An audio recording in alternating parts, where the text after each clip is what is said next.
Check 1, check 2. Check. Yeah, we good right here, good. JP?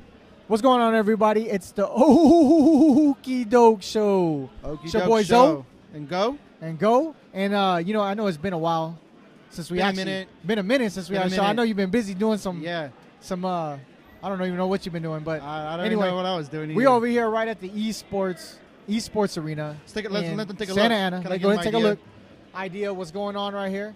You got eSports arena. tournaments. It's Wednesday night fight night, and there's a lot we can talk about. Actually, what's going on with esports? There is. And the reason why we want to let you know, reason why there hasn't been a show lately is because we did a switch over. So the show now is focusing a lot on esports. We're going to be speaking a lot on esports. We just connected with the franchise on Sports Nation. Sports Nation Radio. Sports Nation Radio. So we're going to be doing a lot of different segments. But we're still going to cover like all sports, but Yes. mainly focus on esports. We're going to be speaking on esports, but we're also going to be traveling the world. So we got a couple of things coming up. WWE Raw.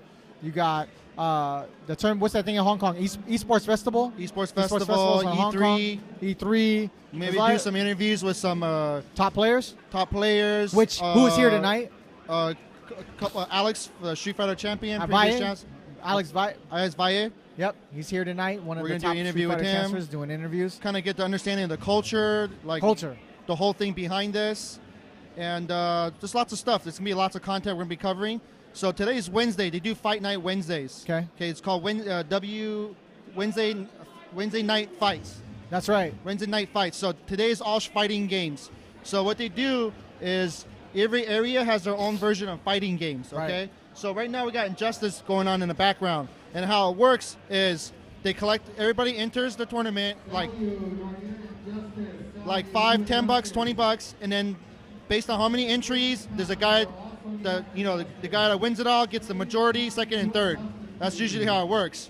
It's a pretty packed house. We're pretty impressed. And this is a global thing going on right now. It's global a thing. And U.S. is a little bit late on this esports thing, but we're trying to get on top of it. Well, and see, report this it. is what throws me off. Now, remember, you were a gamer. I was a gamer. We gamed for a long time. Yeah. Okay, so to see the evolution, to go from barely winning an arcade to now winning millions. It's crazy. To go from these different games. I'm happy, dude. Right? I'm happy. It's like because I knew you were good. You were a COD player. You were I was a pretty big COD player. I was a COD player. I'm okay. Like, you can play well, but there's guys that can actually make careers out of it. I'm really happy for that. Right. Because it's like it's a change. It's a change in the way the industry works. It's recognized now. Like, people and companies are saying like e-gaming is serious. Right. It's recognized as a sport. Okay, but here's the tip of the iceberg. Some saying gaming, okay, cool, right? You got a whole new thing where kids can make money doing what they love. However, here's the negative part about it. Do you think that e-gaming, esports, will make the next generation lazy? Because now all they're going to do is sit at home, play games, not focus on their homework. Millennials right now is in a very unique situation. A lot of technologies involved, and you can say a lot of them depend on this technology, but I think it's kind of early to say. It's been going on for a while. E-gaming been going on for a while. Social media is like at its all-time high. It's going to probably keep growing, and I love the connection of the world. To meet someone across the world that you're playing against is great. You know what I mean? That's like the old AOL days, right? Yeah, old AOL days, exactly. When you want to go talk to somebody and you freaking send them a message. But now it's like everything's at your fingertips. Yeah. I think we're kind of spoiled in a way, but this generation is yet to see. I think it's also going to create a lot of opportunity. Okay. What I mean by opportunity, like different ventures for people, like computer programming, coding, even just entering simple tournaments. It's like something to do. It's safe. It's controlled.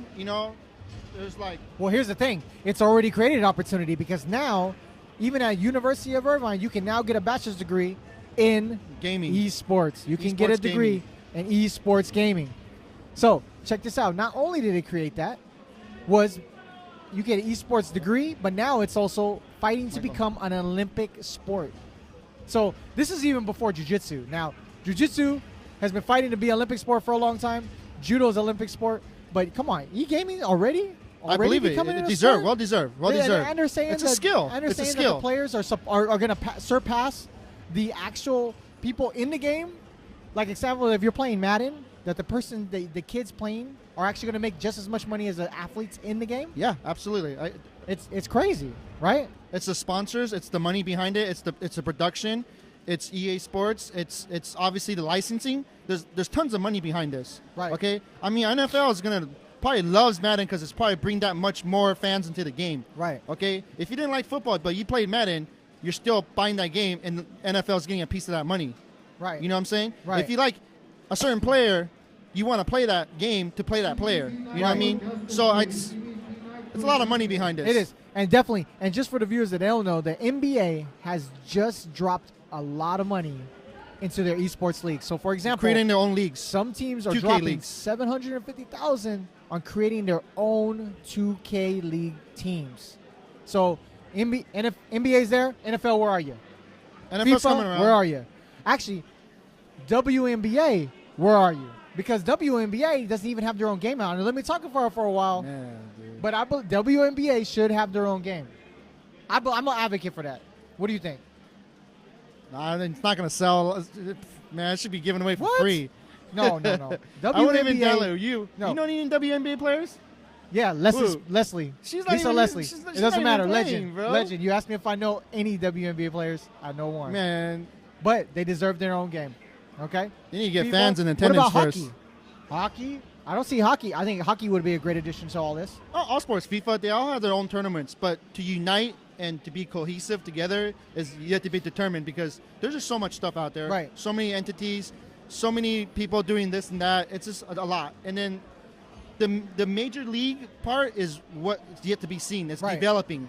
Okay, we have a bunch of D-leaguers, running around and maybe a mixed sprinkles of some pros in here, but it's forming. It's literally going to form. It's going to be major league gaming, Okay. MLG. So now we're talking about gaming. Yeah. Call of Duty. Okay. Decline in sales since Overwatch came out. I know Yes. there's a lot of similarities in the game. Well, it's You being a COD player, a hardcore COD player, at Okay, that, because while I you never- were I playing never COD, played Overwatch. I was playing StarCraft. So it's the uniqueness of Overwatch. Okay. It's the different characters you can select. It's not the same repetitive thing. Okay. Call of Duty is kind of like you get your gun, you upgrade your gun, which is Overwatch. I think it's you can do a little bit more. Okay. Yeah. I think it's also the fact that overseas is big on Overwatch, so the competition is big. Just like Halo's big in the States, but it's not really big in worldwide. Even when I play online, you run into a few Japanese players, a few Southern American players, but it's mostly all it's all Stateside. U.S. based. So Overwatch being big in Asia, I think it's also contributed to that. And also, you also want to play with what your friends are playing. So I think Overwatch, on a competitive level, I've seen a lot more broadcast and coverage. Okay. So everybody's more curious about it, so therefore people play it. And there's also a preference. Call of Duty's kind of run out of its time. It's kind of, 8 to 10 games into it now. It's kind of like, okay, how many times can you fight a war? And, well, just to be fair, Overwatch has grown 4 times faster in the last year than League of Legends. So okay, it's also how setting records. It's just also how it's marketed. It's true, very true. But there's a lot of stuff. But it's kind of like, for me, it takes Call of Duty and combines the fantasy to it into one thing. Yeah, Right? it's just new. It's new stuff. New. I mean, we're learning as we go. It's a ton of stuff that's happening every day, and Right. literally we're just trying to bring the coverage to you guys, so you guys have a better understanding, like what's going on, like who's the latest champion, what's the latest battles, what's the latest games being played. And Justice literally got released a week ago. Yes, and Injustice. now there's a tournament on it. I mean, it's awesome. Which all my fellow Street Fighter players and fans, that Injustice game's It's pretty badass. It's a pretty badass game. We have some Street Fighter going on separately. We have a ton of stuff. We'll probably stream some of that stuff later. We're going to interview some players. We're going to interview Alex, a former Street Fighter champion. Also a very heavy advocate in the e-gaming industry. Exactly. So there's going to be tons of material coming up. But we just wanted to introduce and get you guys up to speed with what's our current project working with. Anything else you want to add on? And where we're at. And where so we're stay at. tuned. We're going to go downstairs. We're going to grab a couple players. We're going to come back up, and we're going to ask them some major questions about esports and where esports is going and how they got started in esports. So stay tuned for the Okie Doke. Okie doke.